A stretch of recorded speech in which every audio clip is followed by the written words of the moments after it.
Hello everyone and welcome to Study Insight. Welcome to the session of daily current affairs. So from today onwards, আমি Assam national আৰু international levelৰ daily current affairs MCQ practice কৰিম. So 1 জানুৱাৰী 2026ৰ এই বিশেষ দিনটোত যিখিনি important ঘটনা state level, national level আৰু international levelত হৈ গৈছে, হেয়া আমি MCQ আকাৰত আজিৰ পৰা discuss কৰিম. So যিখিনি ইতিমধ্যে যিখিনি ডেজ পাৰ হৈ গৈছে তো সেইখিনি আমি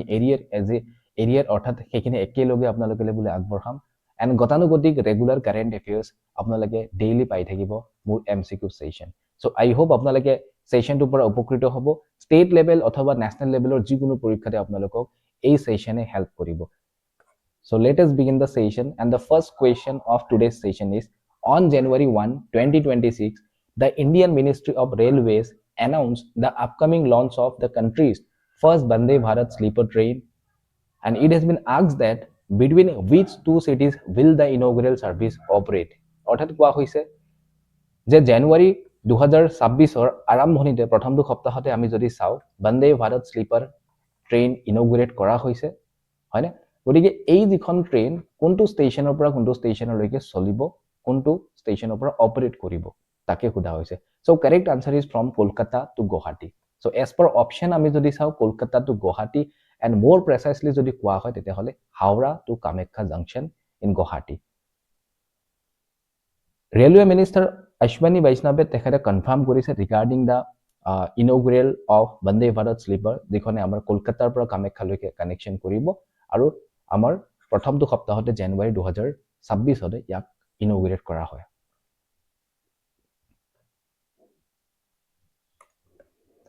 Next question. Which state became the first in India to establish a national artificial intelligence research institution? কোৱা হৈছে যে কোনখন ষ্টেট ভাৰতবৰ্ষৰ প্ৰথমখন ষ্টেট হিচাপে পৰিগণিত হয় যোনে এটা নেশ্যনেল আৰ্টিফিচিয়েল ইন্টেলিজেন্স গৱেষণা কেন্দ্ৰ বা গৱেষণা প্ৰতিষ্ঠান গঢ়িবলৈ সক্ষম হয়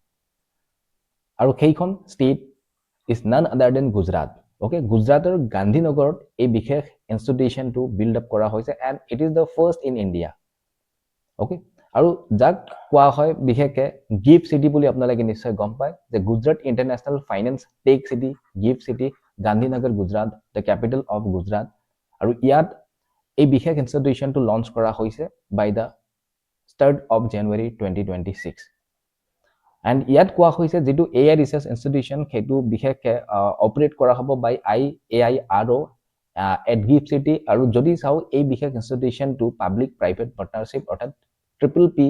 মডেলত চলিব আৰু ইয়াৰ মুখ্য উদ্দেশ্য থাকিব AI ৰিচাৰ্চ এণ্ড ইনোভেশন যেটো এটা প্ৰধানকে নন প্ৰফিট অৰ্গেনাইজেশ্যন থাকিব So moving to the next question, as of 1 January 2026, India surpassed which country to become the world's fourth largest economy? 2026 1 জানুৱাৰীৰ ভিত্তিত আমি যদি চাও পৃথিৱীৰ কোনখন দেশক ইণ্ডিয়াই চেৰ পেলাবলৈ সক্ষম হয় আৰু পৃথিৱীৰ ভিতৰতে চতুৰ্থতম সৰ্ববৃহৎ অৰ্থনীতি হিচাপে পৰিগণিত হয় আৰু সেইখন দেশ হৈছে ডেফিনেটলি জাপান সো ইণ্ডিয়াই জাপানক সাৰপাস কৰি পেলাই fourth largest economy as per GDP হবলৈ সক্ষম হয় সো আপোনালোকে নিশ্চয় গম পাইছে India is the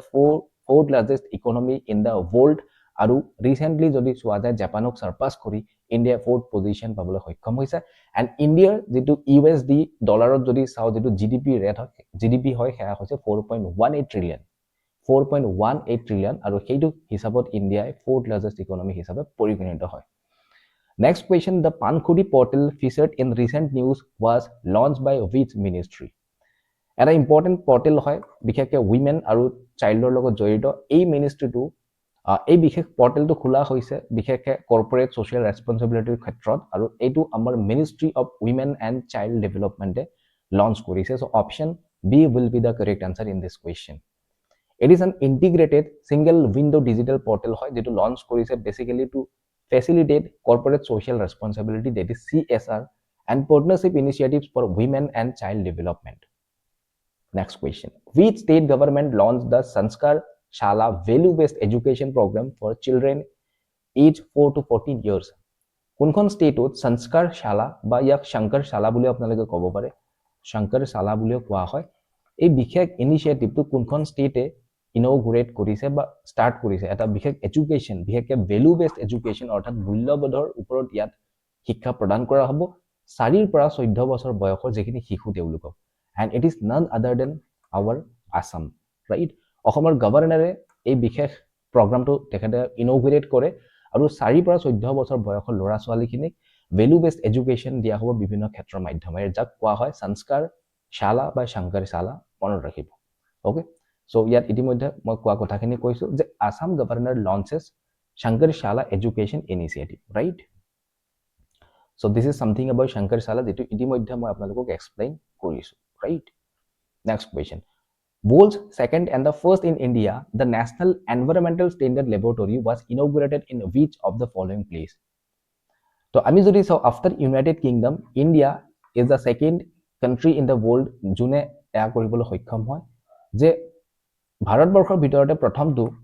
National Environmental Standard Laboratory NESL ইনোগ্ৰেট কৰিবলৈ সক্ষম হয় আৰু গোটেই বিশ্বৰ ভিতৰত দ্বিতীয়টো হয় and ভাৰতবৰ্ষৰ ভিতৰত one and only যেটো Environmental Standard Laboratory হয় হেয়া কোড ইনোগ্ৰেট কৰা হয় জানুৱাৰী 2026 আৰু হেয়া কৰা হয় the capital of India New Delhi right আপোনালোকে এয়া ফটো দেখিবলৈ পাইছে ইয়াত বিশেষকৈ প্ৰদূষণ বা এনভায়ৰনমেন্টৰ লগত জড়িত যিবিলাক এসেসমেন্ট বা যিবিলাক বিশেষ পৰীক্ষা নিৰীক্ষা সেইবিলাক কৰা হ'ব যাক কোৱা হয় ন্যাশনাল এনভায়রনমেন্টাল স্ট্যান্ডার্ড ল্যাবরেটরি আর যেটো রিসেন্টলি নিউ দিল্লি লঞ্চ করা হয় ঠিক আছে this is something about the national environmental standard laboratory যেটো CSIR council for scientific and industrial research CSIR national physical laboratory তো তার অধীনস্থ হয় এটো এটা বিশেষ institution and this facility is designed to test calibrate and certify air pollution monitoring equipment making India one of only two country along with the United Kingdom to ইতিমধ্যে মই কৈছো যে United Kingdom বাহিৰে দ্বিতীয়খন দেশ হিচাপে পৰিগণিত হয় ভাৰতবৰ্ষ প্ৰথম এই বিশেষ ল্যাবৰেটৰি ইনোগ্ৰেট কৰিবলৈ সক্ষম হয় United Kingdom right next question on January 1 2026 the Assam government officially announced the guidelines for a new financial incentive scheme for male student and what is the name of this scheme তো জানুৱাৰী 1 তাৰিখ 2026 ত অসম চৰকাৰে অফিচিয়ালি এটা বিশেষ scheme initiate কৰে তেওঁলোকে আৰু তাৰ guidelines কিছুমান তেওঁলোকে পাবলিশ কৰে ফৰ মেল ষ্টুডেন্টস যিসকল ছাত্ৰ আছে তেওঁলোকৰ কাৰণে বিশেষকৈ তো ইয়াৰ আগতে আপোনালোকে নিশ্চয় শুনিছিলে যে ছাত্ৰীসকলৰ কাৰণে অসম চৰকাৰে ইতিমধ্যে বিভিন্ন আঁচনি আনিছিলে কিন্তু বিগত সময়ছোৱাত যদি চোৱা যায় 1 জানুৱাৰী 2026 ৰ ভিত্তিত কিছুমান বিশেষ গাইডলাইনছ অনা হয় মেল ষ্টুডেন্টখিনিৰ তেওঁলোকক ফিনান্সিয়েল ইনসেন্টিভ প্ৰদান কৰাৰ লক্ষ্যৰে আৰু এই বিশেষ আঁচনিটোৰ নাম হৈছে মুখ্যমন্ত্ৰী নিযুত বাবু স্কিম ওকে ইতিমধ্যে আপোনালোকে নিশ্চয় শুনিছে মুখ্যমন্ত্ৰী নিযুত মাইনা স্কিম তো ইয়াৰ বাহিৰে মুখ্যমন্ত্ৰী নিযুত বাবু স্কিম লঞ্চ কৰা হৈছে ঠিক আছে আগৰটো আছিল মুখ্যমন্ত্ৰী নিযুত মইনা আঁচনি ৰাইট তো মুখ্যমন্ত্ৰী নিযুত বাবু আঁচনিৰ অধীনত যিখিনি আন্ডাৰ গ্ৰেজুৱেট আছে যিখিনি আন্ডাৰ গ্ৰেজুৱেট ষ্টুডেন্ট আৰু যিখিনি পোষ্ট গ্ৰেজুৱেট ষ্টুডেন্ট তেওঁলোকৰ প্ৰথম বৰ্ষত 1000 টকা প্ৰতি মাহকতে তেওঁলোকক প্ৰদান কৰা হ'ব আৰু পোষ্ট গ্ৰেজুৱেচনত তেওঁলোকক 2000 টকা প্ৰতি মাহকত তেওঁলোকক প্ৰদান কৰা হ'ব যদি হে তেওঁলোকৰ ফ্যামিলি ইনকাম যদি তেওঁলোকৰ less than 4 লাখ হয় this term and condition apply ইয়াৰ লগে লগে they will be provided for 10 months only okay 10 মাহৰ কাৰণে তেওঁলোকক প্ৰদান কৰা হ'ব অৰ্থাৎ আন্ডাৰ গ্ৰেজুৱেট ষ্টুডেন্ট বিলাকে বছৰেকত তেওঁলোকে 10000 টকা পাব আৰু পোষ্ট গ্ৰেজুৱেচনত তেওঁলোকে 20000 লাভ কৰিব প্ৰতি বছৰে ঠিক আছে সো দিস ইজ about মুখ্যমন্ত্ৰী নিযুত বাবু স্কিম যেটো এইবাৰ বাজেটত উল্লেখ কৰা হৈছে আৰু যেটো অতি সোনকালে